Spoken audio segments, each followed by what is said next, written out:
Amém? Glória a Deus. Todos acharam? Gênesis capítulo 50, verso de número 15, diz assim a palavra de Deus. Vendo os irmãos de José que seu pai já era morto, disseram: é o caso de José nos perseguir e nos retribuir certamente o mal todo que lhe fizemos. Porquanto mandaram dizer a José: teu pai ordenou antes da sua morte, dizendo: assim direis a José: perdoa, pois, a transgressão dos teus irmãos e o teu pecado, porque te fizeram mal. Agora, pois, te rogamos que perdoe a transgressão dos servos do Deus do teu pai. José chorou enquanto lhe falava. Depois vieram também seus irmãos, prostraram-se diante dele e disseram: eis-nos aqui por teus servos. Respondeu-lhe José: não temais, acaso estou eu em lugar de Deus? Vós, na verdade, intentaste o mal contra mim, porém Deus o tornou em bem, para fazer como se vê agora, que se conserve muita gente em vida. Não temais, pois eu vos sustentarei, e a vós outros e a vossos filhos. É assim os consolou e lhes falou ao coração. Amém? Podemos orar um instante? Senhor, que a tua palavra que é viva e eficaz, este evangelho da verdade, este evangelho que é um alimento para a alma, para o espírito, venha ser nessa noite o nosso norteador. Venha ser aquele alimento, ó Deus, que é não só um alimento para o nosso viver, assim como nós temos a necessidade do alimento físico, que a palavra que venha de ti, ó Pai, venha trazer para nós todo o vigor espiritual, venha levantar a todo aquele que está desanimado, venha fortalecer aquele que se sente fraco nesse momento, aquele que tem passado por lutas, problemas e situações de angustiamentos, aqueles que talvez por uma perca, por um sentimento, ó Deus, de desonra, de engano, enfim, ó Deus e Pai, toda e qualquer situação que tem vindo contra esta pessoa, contra esta família, contra o seu viver. Eu lhe peço humildemente que essa tua palavra venha servir-nos de consolo, venha servir de exortação, venha servir, ó Deus, de fortalecimento para cada um, a qual chegar e alcançar, seja os ouvidos espirituais e descer ao coração de cada um de nós. Nós oramos agradecidos a Deus, porque o Senhor és tudo por nós. Em nome de teu Filho amado Jesus, amém e amém. Uma boa noite Jailson, Deus abençoe, meu querido. Seja bem-vindo. Eu queria, nessa noite, rapidamente, eu disse que nessa noite nós seremos breves. Logo estaremos voltando para o nosso local do templo e será bênção. Mas eu queria falar de propósito. E eu quero, dentro dessa brevidade que nós queremos exercer nesse instante, trazer para você um conteúdo espiritual, mas também um conteúdo eficaz, um conteúdo que edifica, que vindo da parte de Deus como instrumento para os nossos benefícios, venha nos colocar a andar nesse chão da verdade do dia a dia, porque uma vez praticando, uma vez colocando isso na prática da nossa vivência, nós temos uma convicção plena, certa, de que seremos fortalecidos em Deus, por Deus e pela graça de Deus. Acerca de propósito, eu fiz questão de fazer menção a essa história primeiro de José, porque aqui no capítulo 50 de Gênesis, você conhece um pouco a história de José, você sabe que José ele começou tendo sonhos, e sonhos a quais, numa primeira instância, aqueles que o rodeavam não discernia, pois no primeiro instante, os sonhos que José compartilhava acerca daquilo que ele estava tendo, era sonho que, do ponto de vista humano, seria colocar ele acima dos próprios pais, seria colocar ele como um dos filhos mais novos, senhor dos seus irmãos, Para a sociedade de tal época, aquilo destoava totalmente contrário, porque o primogênito, os mais velhos e os anciões sempre tinham a primícia da autoridade, do governo familiar. E vem esse rapazinho aqui do nada, compartilhando: olha, eu sonhei e vi o sol, e vi a lua, e vi 12 estrelas se prostrando, uma prefiguração da sua família, né? O pai, a mãe, o sol, as 12 estrelas ali como seus irmãos se prostrando diante dele, aquela coisa tal, e depois ele vem dizendo mais coisas semelhantes a essa, e gerando ali um desconforto para os ouvintes, né? E a gente vê que tudo depois vem dentro de um projeto acontecendo e sendo colocado na vida de José, onde José ele é preso, ele é vendido pelos próprios irmãos, ele é chegado, lançado numa terra distante, numa terra estrangeira sua, ele é vendido como escravo, ele sofre, ele padece, ele passa por dificuldades, ele é feito como um mentiroso, ele é feito como um usurpador, e tudo que se sucede chega e culmina aqui depois da mão de Deus cumprindo o propósito que ele tinha delegado para a vida de José. E nós lemos esse relato que chega os irmãos de José, agora depois da morte do seu pai, que talvez ele seria o esteio da segurança em relação ao que José poderia fazer com eles, e chega temeroso e diz: olha, o teu pai disse para você nos perdoar o que nós fizemos de mal para você, para você, José, não usar da tua autoridade para exercer juízo sobre as nossas vidas. Eles chegam ali com medo, e a resposta que José fala para os seus irmãos, fala: por acaso eu estou no lugar de Deus? Eu não estou no lugar de Deus, eu não estou aqui para fazer mal, não se preocupem, não tenham medo. Vós intentaste todo mal contra mim, todavia o que aconteceu foi Deus que tornou o mal que vocês projetaram, que todas as demais ocasiões de malignas que vieram contra a minha vida, Deus transformou esse mal em bem. Deus transformou o que era ruim, que veio da minha vida, na esfera do entendimento humano, do que se é coisas ruins, e Deus transformou em coisas boas. E o propósito de Deus, diz ele aqui no versículo número 20, é que, como vedes agora, que conservais a vida de muitas pessoas. E José está falando: o que Deus projetou, o propósito de Deus na minha vida, por tudo que eu passei, era que chegasse nesse instante e muitas vidas fossem poupadas, guardadas, salvas, protegidas, salvaguardadas e amparadas. Aqui José está no instante onde ele é o governador do Egito. E ele diz: esse foi o propósito de Deus na minha vida. Conservar a minha parentela, conservar os meus irmãos, guardá-los, ser instrumento de Deus. E daí, desse pequeno exemplo bíblico, entre tantos outros que a narrativa bíblica nos mostra, e que eu escolhi isso aqui, é para dizer isso. É dizer que todos nós temos propósitos. Todos nós temos um propósito. Um propósito nessa nossa existência, um propósito nessa nossa vida. Nós temos um propósito. Independente de como esse propósito vai se desencadear no nosso viver, na nossa vida. Então eu quero que você me entenda nessa noite, você que é mãe, você que é esposa, você que é trabalhador, você que é pai de família. Você, nessa conjectura da sua vida, você tem um propósito definido por Deus. Talvez você olha e diz assim: mas o meu mundinho é tão pequeno, o meu mundinho talvez, referindo-se às mulheres, está restrito hoje a cuidar da minha casa e do meu marido.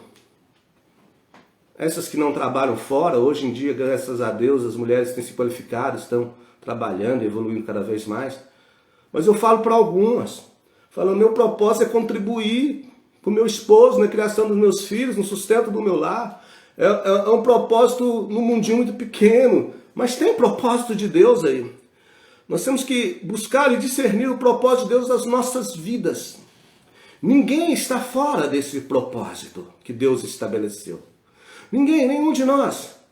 Você, na conjectura da sua vida, você nos seus afazeres, você sendo qual for o profissional que você é, qual sendo a sua profissão, qual sendo a sua posição, qual sendo a sua inserção na nossa sociedade, eu quero te dizer hoje, em nome de Jesus, que você tem um propósito. E o propósito de Deus, ele nos leva por vários caminhos. Ele nos faz ir em várias veredas que vão culminar num só local, num só destino. É por isso que pessoas passam por diversas situações diferentes. Mas que quando nós guardamos todas as adversidades, todos os caminhos, todas as trilhas, tendo no coração a confiança e a certeza de que Deus é que levantou-nos para andar nessa direção, porque Deus tem um propósito para mim, porque Deus tem um propósito para a minha vida, e eu sei que um dia eu chegarei nesse propósito, e eu executarei esse propósito para a glória de Deus, através do meu viver, de tudo que eu faço. Isso vai te fortalecer e vai gerar ânimo no seu dia a dia, nas coisas que se concernem ao nosso viver diário.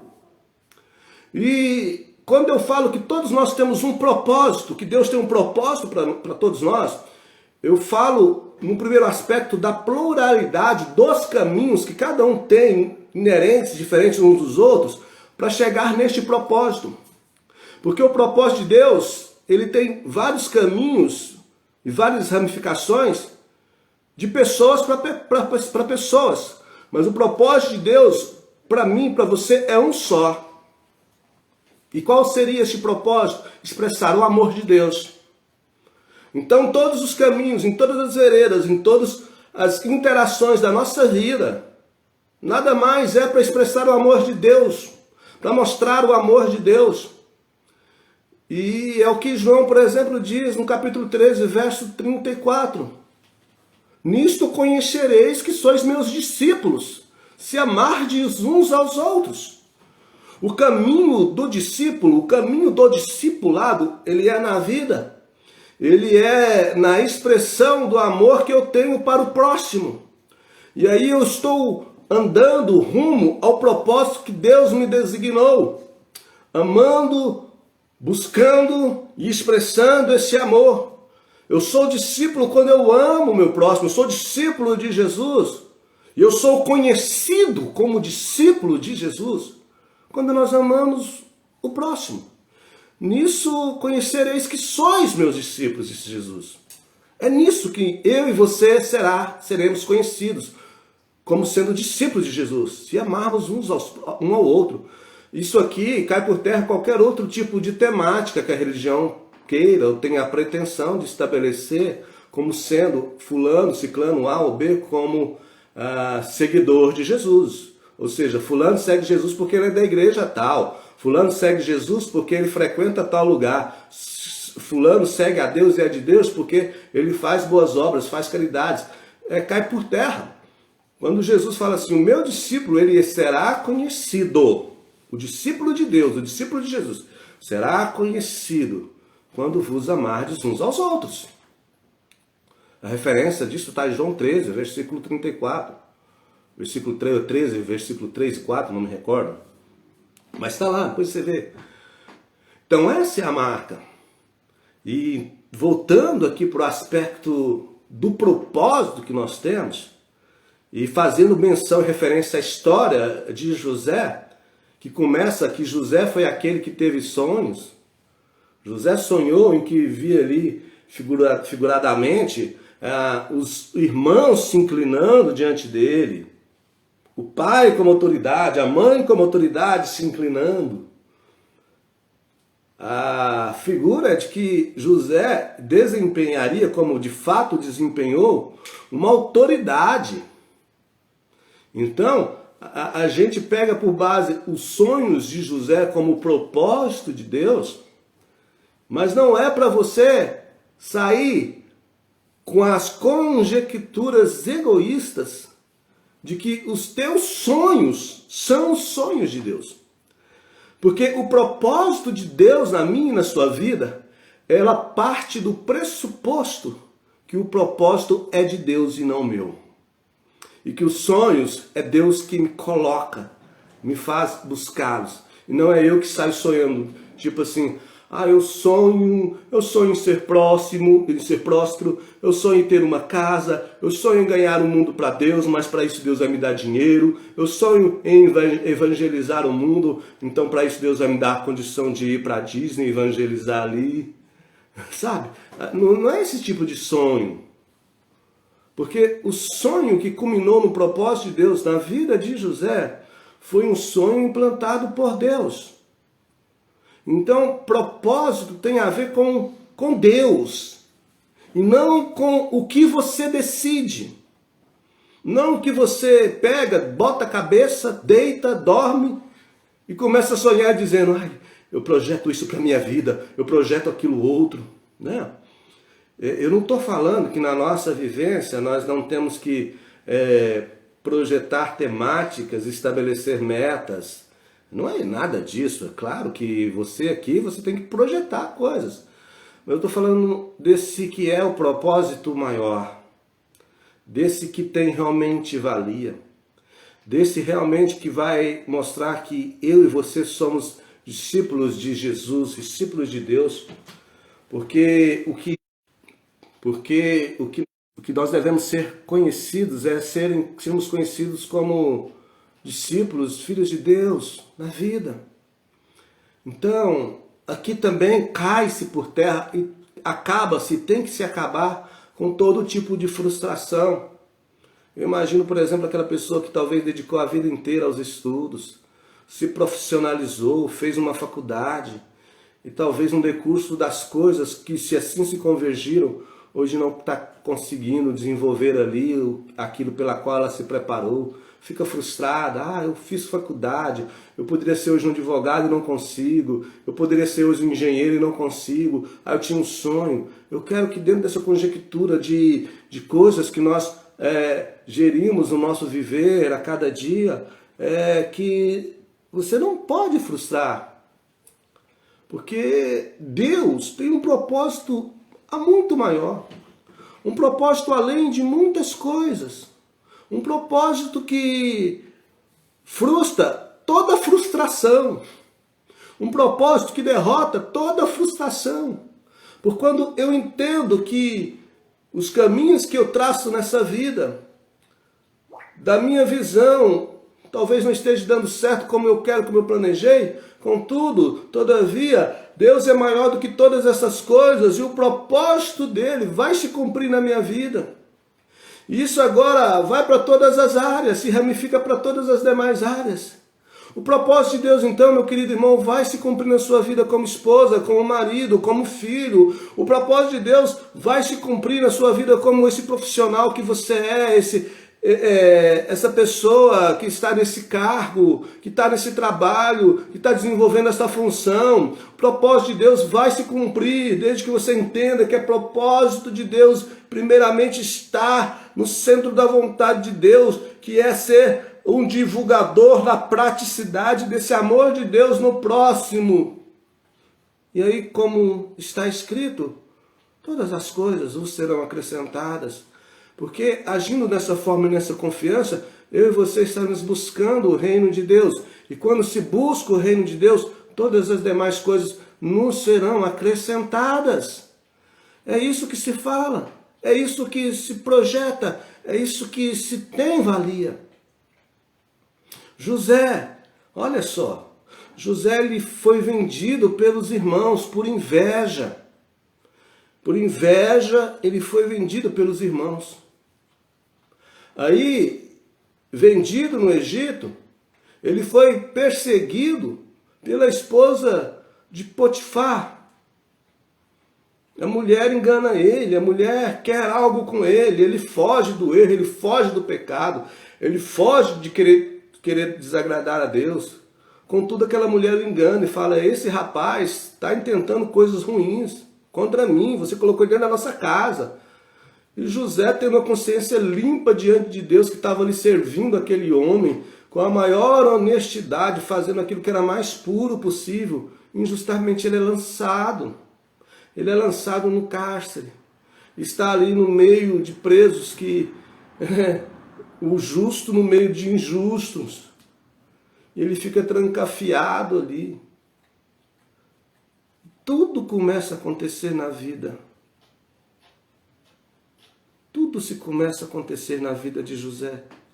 Só que o José, ele sabia e ele entendia que existia e que tinha um propósito na vida de Deus. E que nada acabaria ou iria acabar com aquilo que Deus determinou. Primeira coisa que eu quero que você se entenda nessa noite. Propósito se cumpre mesmo com tribulação e perseguição, amém? Guarda isso no teu coração. O propósito de Deus, propósito se cumpre, mesmo com tribulação e perseguição. Falo mais, e Deus está em ambas com você, tanto na tribulação quanto na perseguição, quanto na alegria como na dor. O propósito de Deus se cumpre mesmo tendo tribulação, mesmo tendo perseguição. O propósito de Deus foi determinado na minha vida e na sua vida. Foi determinado sobre a vida de José. José passou por toda aquela perseguição, por toda a difamação, por todo o sofrimento, enclausurado, preso. Ele estava nos angustiamentos, só que você, fazendo a leitura dessa passagem, você percebe que aonde ele estava, uma prosperidade, algo diferente acontecia. Primeiro ele é lançado ali na casa de Potifar, diz que aquele homem começou a se engrandecer, porque José estava ali. Aí ele sofre perseguição, é lançado na cadeia. A Bíblia fala que quando ele está no cárcere, o cárcere muda.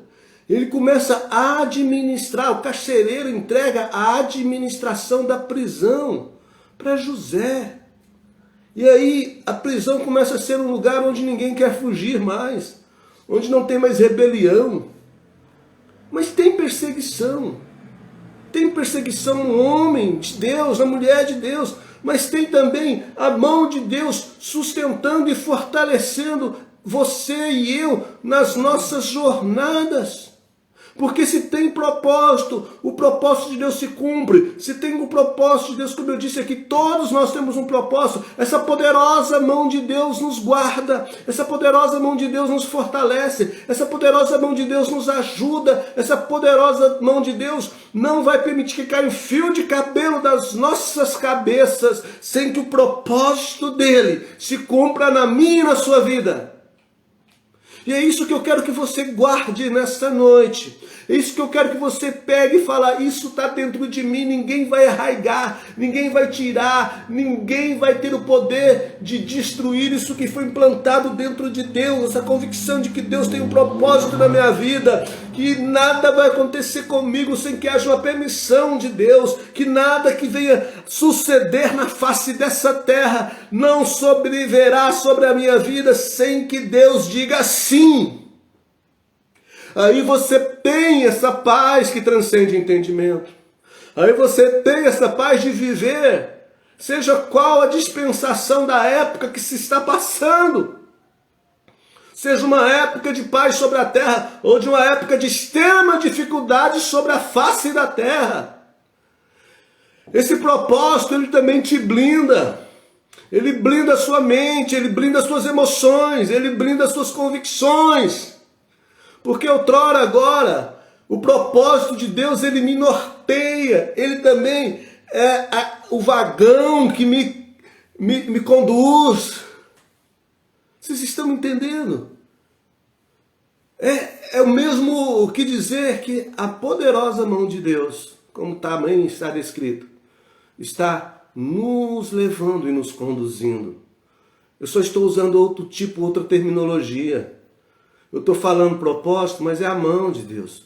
Eu estou falando propósito, mas eu estou falando de determinações de Deus sobre a minha vida, sobre a sua vida. Eu estou dizendo propósito, mas é sinônimo de que Deus é autoridade e que Deus tem autonomia e governança sobre mim e sobre você.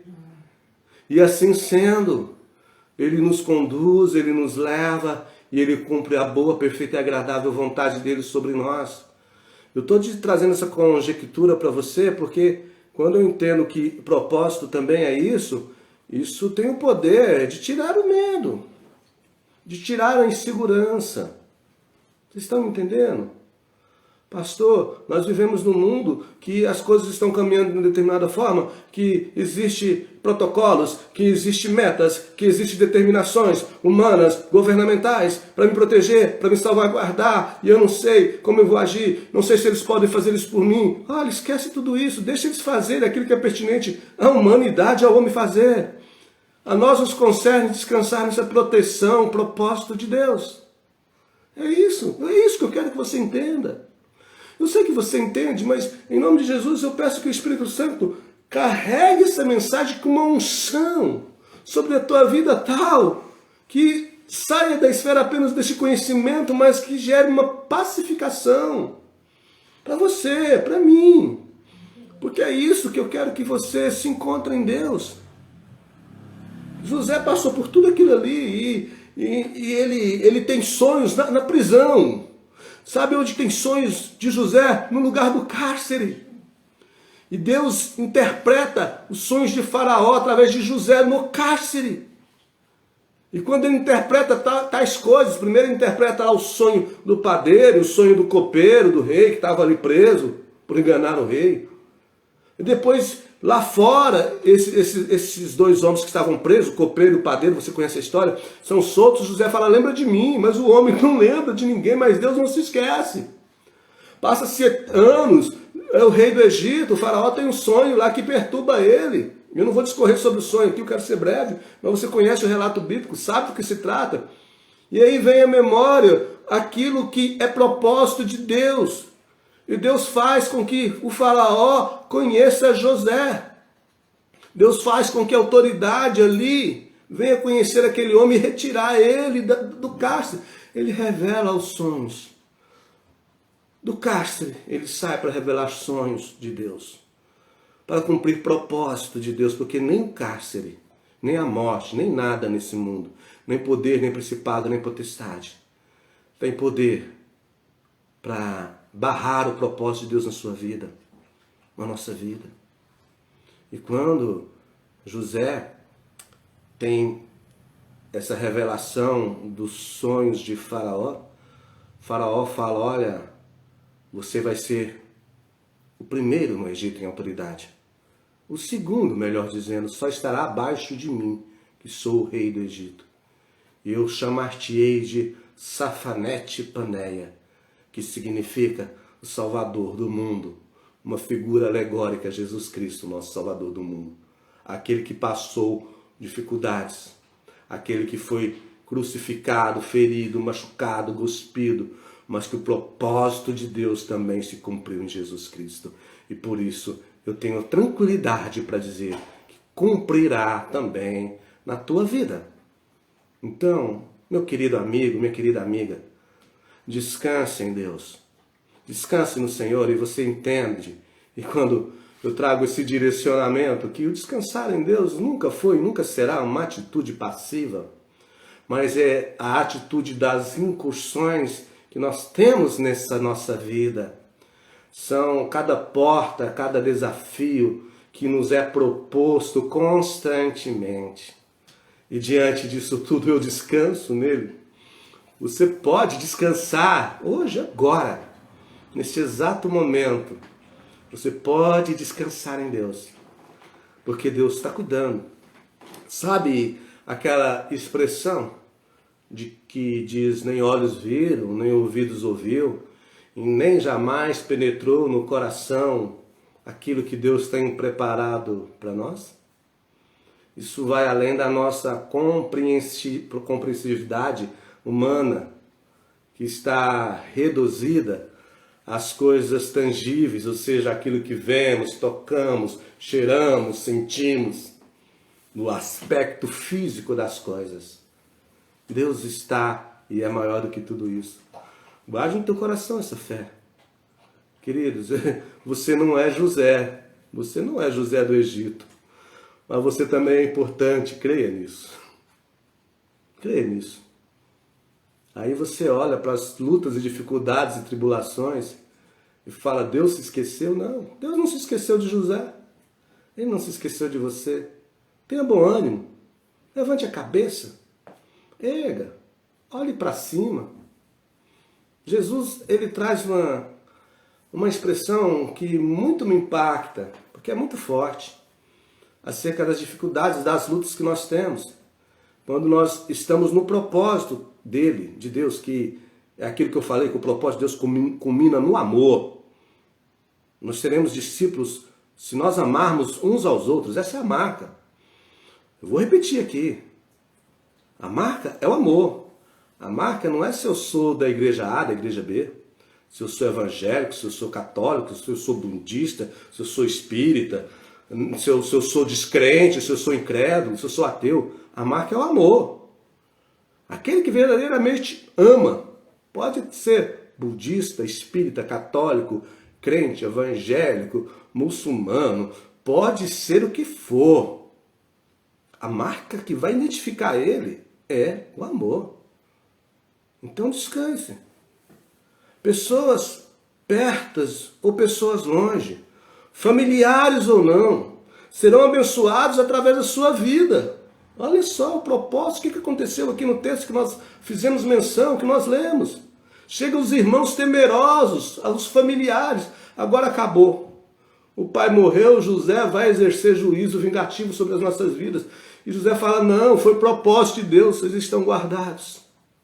Eu quero te dizer isso para a sua vida, que pessoas, sejam elas perto, sejam elas longe, sejam seus familiares, sejam não seus familiares, sejam pessoas que você conhece pouco, ou pessoas que você tem muito convivência e conhecimento, seja quais forem, serão impactados por esse testemunho de vida. Essa luz que brilha, essa luz que grita através das ações e não da temática discursiva. Não apenas dos discursos preparados, elaborados antecipadamente para não falar besteira, mas daquilo que se grita muito mais além das palavras, que são as atitudes e gestos do amor. E isso que vai causar uma revolução. Como que um homem, Jesus, Deus, claro, na figura de homem, conseguiu revolucionar gerações até hoje, a partir de 12 discípulos. Ele é Deus, mas ele expressou amor. É o amor que vai transformar. Eu quero dizer para você que apenas creia e não permita que seu coração faça acepção, viu? Quando eu falo desse propósito de Deus nas nossas vidas que vai alcançar as outras pessoas, as necessidades que as outras têm do amor, que isso se demonstra na prática, o que o Evangelho diz para mim e para você é que você apenas tem que crer e não fazer acepção, porque Deus não faz acepção, sabe? Não é a igreja, não é o crente, fulano não é da igreja, fulano não é crente, fulano não é... Não, fulano não é isso. Deixa isso com Deus, deixa essas coisas com Deus. Olha, para ler, eu quero, para a gente orar e terminar, eu quero deixar bem claro algo que Jesus disse no Evangelho de Mateus capítulo 8, verso 10, olha só, olha que coisa aqui intrigante, profunda, real e verdadeira. Deus abençoa, doutora Ivane. Que bom que a senhora está por aí. Esse instrumento aqui eu falo para vocês que tem um poder de alcançar, né? Compartilhe essa mensagem. Mateus capítulo 8, versículo 10, diz assim, abriram aí?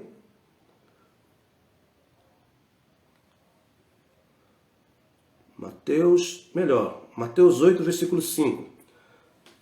Tendo Jesus entrado em Cafarnaum, apresentou-lhe um centurião, implorando, Senhor, o meu criado jaz em casa de cama, paralítico, sofrendo horrivelmente. Jesus disse, eu irei curá-lo.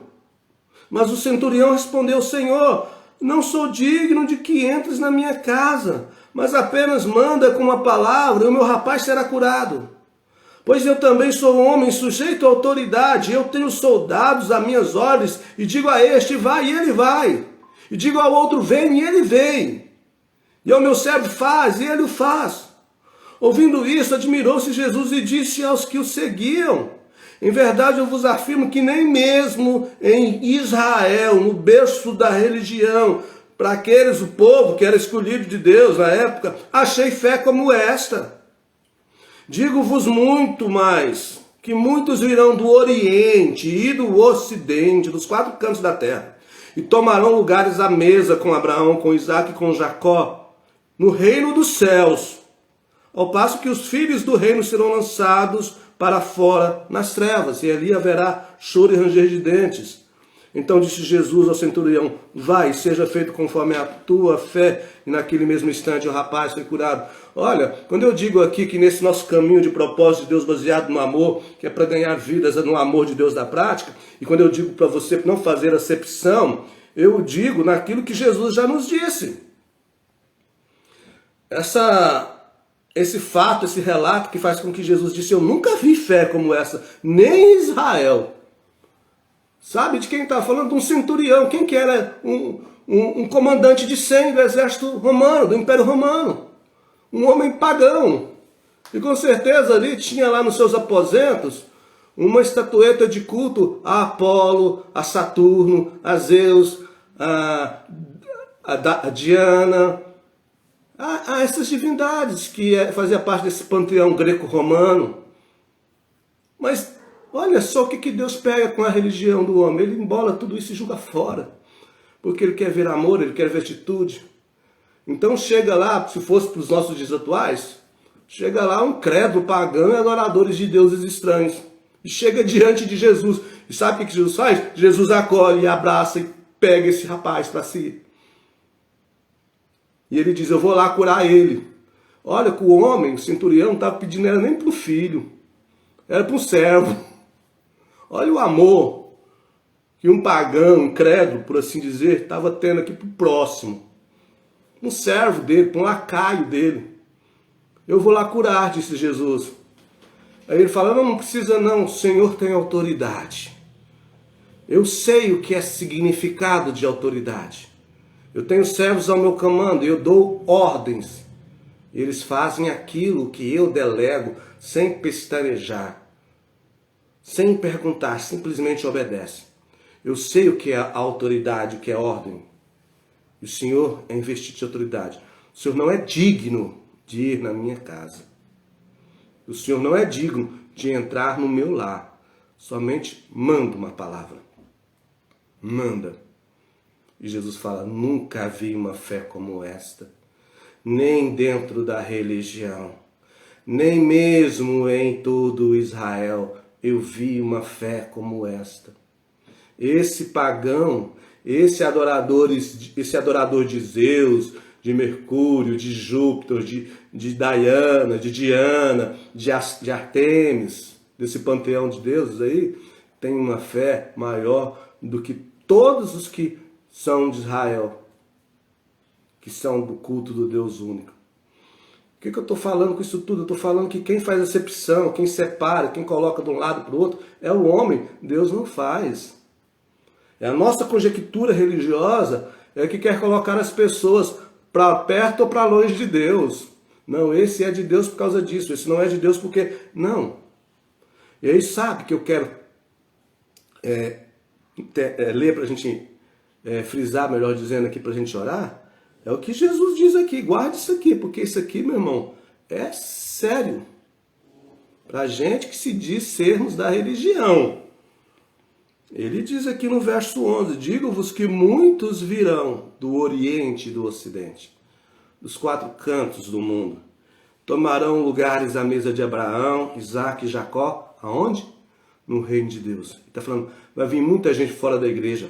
Vai vir muita gente fora da religião, do Oriente, do Ocidente. Muitos virão e tomarão lugares à mesa com Abraão, Isaque e Jacó nos céus. Ao passo, diz o versículo 12, que os filhos do reino, quem são os filhos do reino? Nessa conjectura aqui, os religiosos. Quem são os filhos do reino? Nessa conjectura interpretativa aqui, Israel. A Bíblia está explicando aqui, o contexto está explicando. Israel, os filhos do reino. Ao passo que os filhos do reino serão lançados para fora nas trevas, e ali haverá choro e ranger de dentes. Cuidado, hein? Cuidado, você da igrejada, você que se orgulha que é batizado, que se orgulha que é da igreja A, que é da igreja B, que se orgulha que é da religião, que se orgulha porque é pastor, que se orgulha porque é padre, que se orgulha porque é que seja qualquer terminologia sacerdotal aí das religiões. Cuidado! Os filhos do reino, muitos serão lançados fora, ao passo que os filhos de fora virão de todos os lugares e se assentaram no reino dos céus, com Isaac e Jacó. Eu encerro essas palavras nessa noite em nome de Jesus, para que essa verdade profunda do Evangelho possa caber no nosso entendimento, no nosso coração. Uma vez agasalhada no nosso coração, uma vez dominada no nosso entendimento, ser praticada na seguinte forma: nós temos propósitos. Cada um de nós temos um propósito de Deus. E esse propósito de Deus se cumprirá independente do que você passa, independente se está na perseguição, na inveja, na tribulação. Esse propósito de Deus vai se cumprir na sua vida.